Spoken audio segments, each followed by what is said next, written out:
Alrighty, so as I said before, today I am going to do a trifecta of conference semifinal because since yesterday I made that crazy trip of going to LA to watch the Galaxy take on Minnesota United. I wasn't able to do the review of both of the conference semifinal yesterday, and then the late night game that happened between LAFC and the Seattle Sounders. And these review will basically be released throughout the day. But let us actually first talk about the game that I went to between the Galaxy versus Minnesota. And I said this before coming into this match. Whatever happened in this match, it's been a successful season for Minnesota United, and I still stand by my word even after this resort. But still, I mean, this was kind of a little bit anticlimactic after a promising season. And you know what this reminds me of?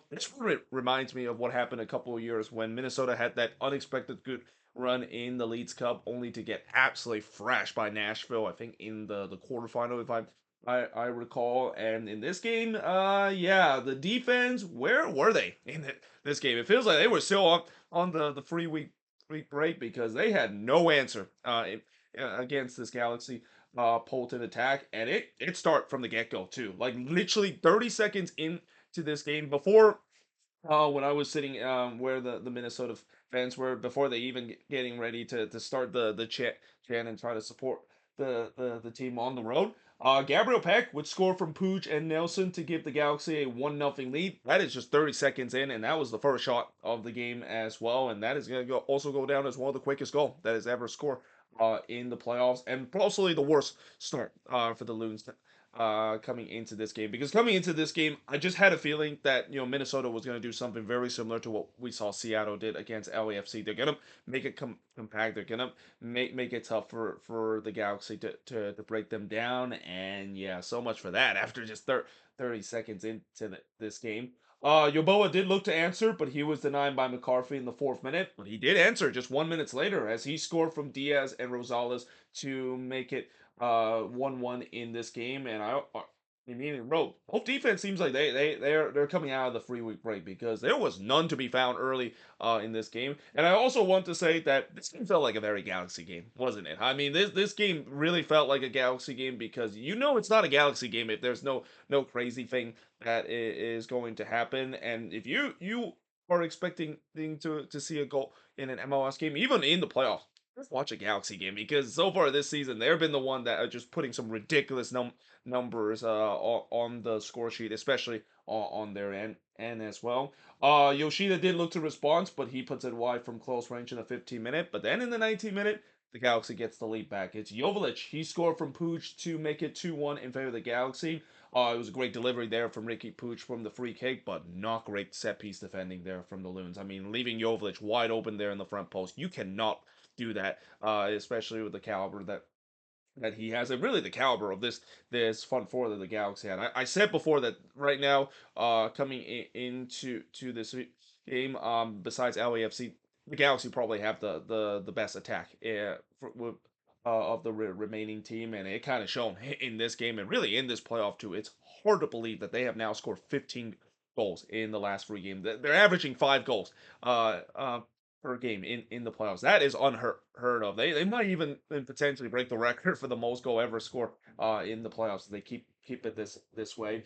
Le did look to respond, but he hits it right to McCarthy in the 21st minute. The ref was then told that he sucked because yeah, there were definitely some questionable call. And I gotta say, I've heard a lot of Minnesota fans that are not happy in terms of the refereeing decision and the fact that they were definitely not happy in terms of how the Galaxy player was diving and going on the ground a little bit too much. And I do agree. I mean, from what I looked, I do feel like some of the fouls were kind of soft, and that some of the call did kind of gone against the Loons a little bit. Though you can take you can't really take my word too completely because I am a Minnesota United fan, but I do think that yeah, there were some that were a little bit soft, but I don't think that was the reason why Minnesota lost this game. They simply lost this game because the defense just kind of decided not to show up in this one.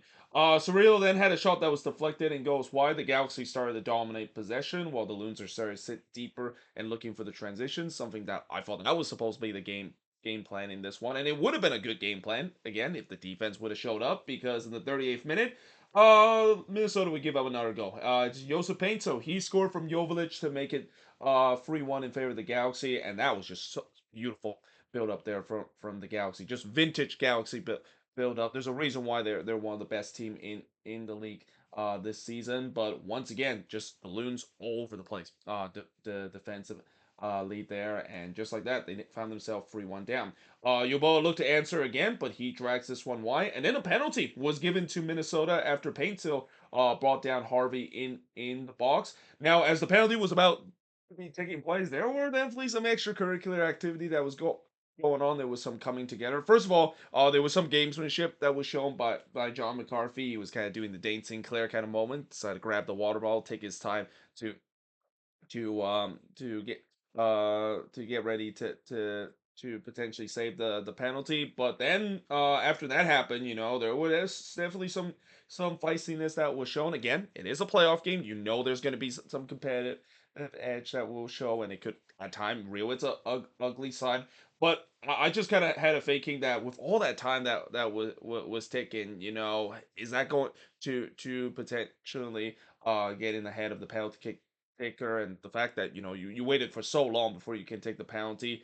Yeah, I mean that it can definitely get to you. I mean, there's a reason why a lot of goalkeepers tends to want to take their time before getting ready to face the penalty because they want to ice the kicker. And if it was like it worked in this place because McCarthy was able to deny Yoboa. That's the first time that Kevin Yoboa has missed a penalty as a Minnesota United player, but he got bailed out by VAR because McCarthy came off his lines too soon there. So he gets a second crack of it, and this time he buries it. And McCarthy actually went the right way too, but this time he actually decided to go for the power. I never like when players decided to take a penalty, do like the skippity hop, try to freeze the goalkeeper and go the other way. I've seen Yoboa has done that many times, and I just don't like it because it really reminds me when Joseph Martinez used to do that, and how while that was kind of successful at time, eventually got found out, and I think teams are starting to find out with Kevin Yoboa that as long as you stood on your ground, if you're a goalkeeper when you're facing against Kevin Yoboa, you're probably gonna get that penalty kick save. And yeah, that is maybe something that Yeboah might have to change up. Maybe he just needs to go with pace rather than the whole skippity scott thing, and hope that the goalkeeper can dive the way so he can go the other way for the penalty. But nevertheless, that made it 3-2 in this game, and that was the scoreline heading into the second half. And I'm thinking, well, yes, the defense hasn't showed up, but at least the attack is doing well, and maybe Eric Ramsey is going to tighten things up, right? No. In the second half, the post would deny Jovic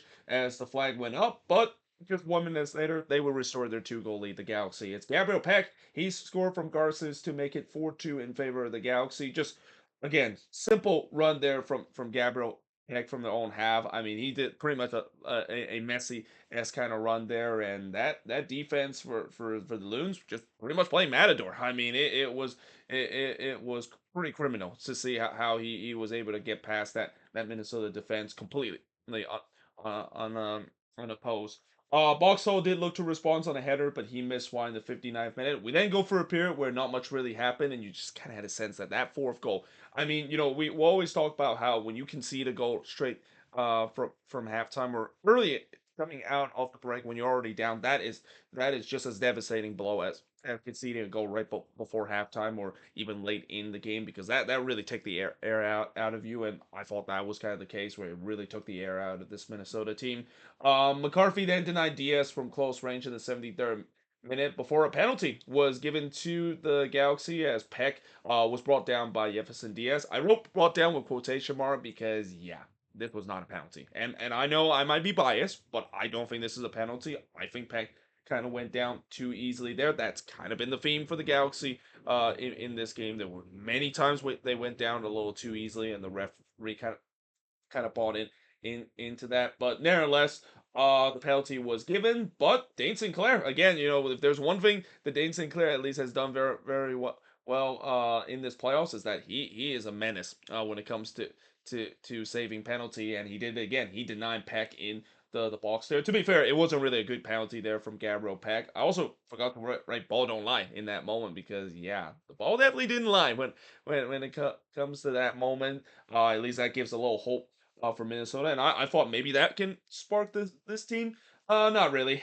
Dane Sinclair would then absolutely raw Painto as he pushed that one onto the post. That obviously came out of a turnover from Minnesota, which there was a lot of that in this game. And again, the Galaxy, they're not letting off. They want to get that fifth goal. And then in the 83rd minute, Jefferson Diaz got himself a second yellow card. Again, that one I think was him putting the hands of, I think it was Gabriel Peck, that kind of went down on the ground a little too easily. And again, that's kind of brings the frustration to a lot of Minnesota fans of the Galaxy player kind of went down on the ground way too easily, trying to draw that penalty, kind of trying to practice the dark arts. And yes, that can be frustrating, but we have seen that happen in most games too. And that again, if you're Jefferson Diaz, who I think he was probably the worst player out there for Minnesota. Well, he was definitely active on the attacking end. He was anything but that on the defensive end, and it's kind of fitting to conclude just a nightmare day. Probably I would say the worst performance I've ever seen Jefferson Diaz has had in a Minnesota United jersey, which that's saying something because he had that nightmare debut against Seattle, and I was there to watch that full in person. But yeah, again, that's the second yellow. He's done for this game, and he'll be out for the first game of next season as well. And that's also when the mercy kind of thing just kind of once again way out of the window for the Galaxy. They were pushing for more, and in the 87th minute, they scored the fifth one. As Josep Painter would score from Nelson to make it 5-2 in this game. The Loons have clearly gave up. Pukki puts one wide from close range, and then in the 90th minute, Joveljic would score from Pinto and Delgado to make it 6-2 in this game. That's the final score of this game, and I think this is the first time in Minnesota United history that they conceded 6 goals in a game. I remember, or actually, no, I'm sorry, that is actually wrong. I almost forgot that they did concede goals before in a game. How I forgot that they conceded six against Atlanta United in that snow opener in their second game of the season. But yeah, I mean, again, it was a great season for this Minnesota United team. Nobody's gonna doubt that. If you ask any Loons fan, they'll be satisfied with how this season has went. But I just kind of wish they didn't had a season where it was promising and then it just kind of ended in a bit of a dud like this. But the shots in this one, 15 shots for the 13 that Minnesota had, 6 shots on goal for the 9 that the Galaxy had, 4 shots off target for the 2 that the Galaxy had, 3 shots that was blocked for the 2 that the Galaxy had, and possession-wise, 70% possession compared to the 30% possession that Minnesota has in this game. There's no doubt that the priority for this Minnesota team has to be they need more defensive help, and they absolutely need a DP6. I mean that was kind of the thing that they probably should have done in the summer transfer window, and I'm kind of surprised they weren't able to do so. There's no doubt that they're going to be actively looking for that. Well, I said that they tried to do so. They did try. There were a couple of times where they were looking to shop for a DP six, but they weren't able to do so. There's no doubt that they're going to do it again in the winter transfer window because if there's one thing I am at least confident in terms of this regime compared to previous regime, this regime has shown that they're not afraid of making signing. And while some of these signings have been kind of hit and miss, there's been some great signing like Kevin Yaboa and to some extent Jefferson Diaz as well. I know he had an absolute stinker in this game, but prior to this game, he actually has looked really good for this team, and I don't think that he should be a guy. He's going to be immediately road off it. After just this game alone, I think he's going to be a good foundation piece for this team in the future. But there's no doubt that they might need another center back, especially with the way that Boxall, Father Time is undefeated. He's gonna eventually gonna be replaced, and we'll see whether or not if they're gonna trying to already find a replacement as that. But the most important thing is that they need a DP6. Like the amount of times at time this season, Minnesota does not have control of the midfield. That is something that they have to address this offseason. But for the Galaxy, again, this team right now, out of the 4 teams that is remaining in the playoffs right now, the Galaxy is clearly head and shoulder favorites to win MLS Cup. I mean, I think out of all the team right now, I know the Galaxy still have their issue on the defensive front, and in this game that there were times that they have shown their defensive vulnerability, especially once again they still have problem when it comes to dealing with transitional moment, mostly in the first half that is because Minnesota has had some transitional moment in the first half, and not to mention they're still super vulnerable whenever the ball comes into the box, whether from a long throw in or a set piece as well.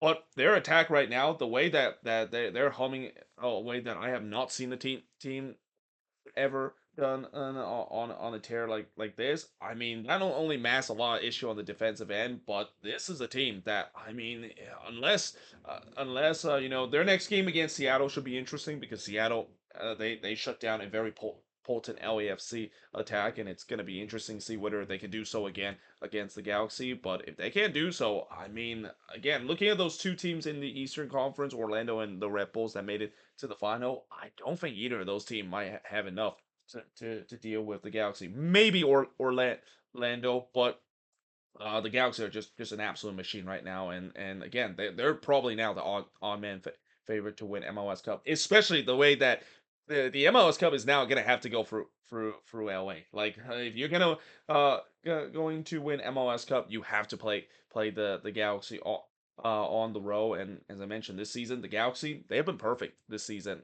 when it comes to their home record. They have not lost a single game at Dignity Health Sports Park. Yes, they did lose one at the Rose Bowl against LAFC, but let's be honest, that was a neutral venue, and that again, this team is just unstoppable this season at home, and it looks like it can continue that way for the foreseeable future.